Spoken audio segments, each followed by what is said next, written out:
Welcome on back to Skippers. Today, we're giving you must draft closers. Closers these days obviously harder to gauge because so many teams are going by committee. We don't want to give you the obvious guys like the Hendricks, the haters, all of that. So we're going to give you 3 guys that we believe can rack up some saves without paying a premium draft capital for these guys. Before we get going, please keep subscribing. You guys have been doing an awesome job. You keep begging $1 million raise for us, 24-hour stream if we get to 10K before the start of baseball season. Also join the Cord. Yeah, we'll be in there. Awesome. Answer your questions. We'll do it in the comments too. But thanks for that. So we got 3 for you. I got 2. Jer has 1. I'll go into my first guy, and that's Corey Knebel of the Phillies with an ADP of 166. Last season, 4-0, 3 saves, 2.45 ERA, and a .97 WHIP. So Joe Girardi came out earlier in the spring and said Corey Knebel was going to be the closer. And all the spring, he hasn't done anything to lose the job. He had a bad 2020, and then last season, he obviously a great ERA and great whip with the Dodgers. His fastball velocity is up to 96.3 miles an hour. He's already throwing harder than that this spring. Really, really good curveball. So if he keeps on with that great curveball, the fastball can be an elite pitch for him. He has closing experience from his days with the Brewers. So avoiding injury, there's no reason to expect Corey Knebel's not the full season closer for the Phillies, team that should be really good, and he could easily end up as a top 5 closer, and he's being drafted outside the top 12, I'm pretty sure. The ATC projections on Fangraphs, which is they've been the most consistent the past 3 seasons, have him getting 27 saves this season. 2-pitch pitcher, his fastball is the 17th best swinging strike rate in baseball, and the curveball is the 23rd most usage and 24th best vertical movement.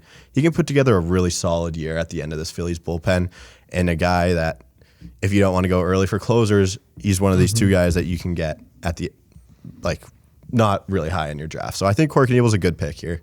Yeah, I like the pick. I think, like you said, he's outside the top 10 ranked. I think you're right there. He's at 12 or something.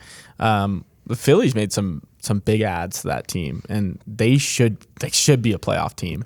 They could win the division. Yeah, you need these guys to get opportunity. Yeah, and I think that it's his spot to lose, which is something that you should all obviously should look for. And outside the top 10, there's not many secured closers. So getting a guy that is going to be starting at least for the first month. Yeah, and I mean, like you said, he had a great year last year, and the Phillies are going to be a good team. I think this is a really good pick. Yeah, it's a really good guy pick. I've talked myself into.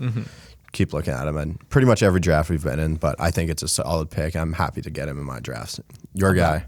I am going with Jordan Romano of the Toronto Blue Jays. I know we love the Blue Jays here, but he is still ranked as the number 9 closer. I don't really get it because last year when Yates went down, Jordy was getting drafted pretty early. Around the same range, which is kind of crazy. He started off the year very boring, very slow. I don't think he had a save till his first 10 to 15 games. He had a 33% strikeout rate last year, which is very impressive. His expected batting average against was top 2% in the majors. Obviously, we know he's fastball heavy. He throws that heater hard as shit. Yeah. And what we noticed was at the end of the year, that's where we saw his best stuff. Yeah. I mean, in September and October, he had 9 saves, which was 39% of his total saves for the year. And he was riding a 51% strikeout rate.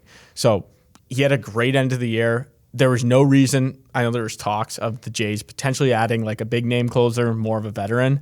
Look, they trust in Jordy. He's going to be their guy. The Jays are a better team. I think 30-plus saves is very realistic this season for Jordy.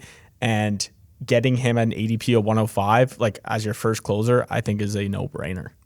Again, opportunities, closers on good teams. Another guy that I'm not going to talk about here, Blake Trinan. There's just too much up in the air for Blake Trinan, but it's getting closers on good teams where you say, hey, next year, this guy's a top 5 closer because of how many saves he got. That's the chance you take on these guys, and I think that's a good chance to take on Jordan Romano. So my second guy here, Giovanni Gallegos of the Cardinals, ADP of 113. Last year, 6-5, 14 saves, 3.02 ERA, and a .88 WHIP. This is a harder person to talk about because of all the coach speak that has gone around with the Cardinals. They haven't said Gallegos is their 9th inning guy yet, despite him having the most experience closing games, and Alex Reyes is hurt to start this season. I truly just cannot see a scenario where Gallegos isn't given the shot to be the 9th inning guy at the start of the season. He's had a 3rd straight season with a WHIP under .9. It was top 10, super impressive, right? Called strike and whiff rate is top 50 in the league. And he threw the 4th most innings for relievers in 2021. So again, like I said, I think he's going to have the majority of save opportunities. I can't like put my stamp on it. If they just do a committee, that would really hurt here. But at the very least, Giovanni Gallegos is going to throw a lot of innings for you and have really good ratios if you're in roto leagues. I can't believe that he wouldn't be the closer, but it's just hard sometimes to know exactly what is going through these managers' heads. Yeah, I think last year, I remember it was like kind of a shock. Like Reyes was getting all the save opportunities and like his stuff wasn't great. And even his numbers weren't like insane, but he was just getting the job done. Yeah. And the bottom line is, as a closer, that's the end goal. Can he get the job done? And whoever gets the opportunity to do that first is a huge advantage. He's going to be given that opportunity. And if he if he doesn't blow a save, then he's got the job for as long as he can go. Yeah, absolutely. So these are 3 guys we have for your fantasy baseball teams. Let us know which closers you are targeting. Obviously, we want the best guys, but these are a little later options for you. Thank you, everyone, for tuning in. Subscribe, join the Cord, and we will see you next time.